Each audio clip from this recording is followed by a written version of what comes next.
আজকে আমরা রান্না করব আলু দিয়ে মাছের ডিম দিয়ে। আলু নিলাম, কাঁচামরিচ, মাছের ডিম, পেঁয়াজ।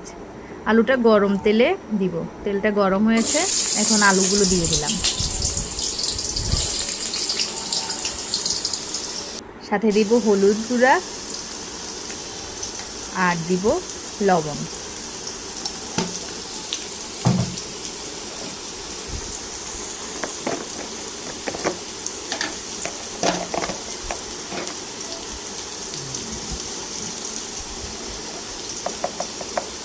তারপর এটা আমরা কিছুক্ষণ ভাজতে দিব।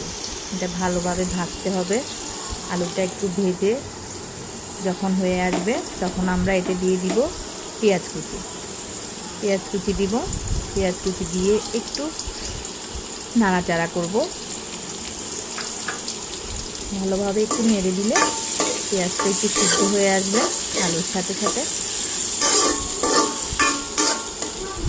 তারপরে আমরা এটা দিয়ে একটু ঢাকনা দিব, একটু মজবে, জিনিসটা একটু একটু আরও ভালো লাগবে, স্বাদটা বের হবে।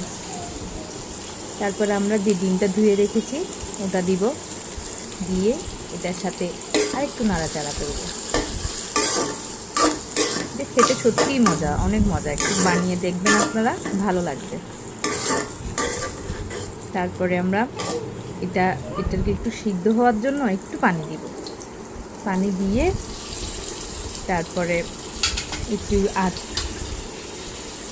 তারপর আমরা কাঁচামরিচ দিয়ে দিব। এগুলো একটু সিদ্ধ হবে, কাঁচামরিচও একসাথে একটু সিদ্ধ হয়ে তারপর একটু ভাজা ভাজা হবে। তারপরে ধনিয়া পাতা দিয়ে ভাজা হয়ে যাবে, নামিয়ে ফেলবার পরে।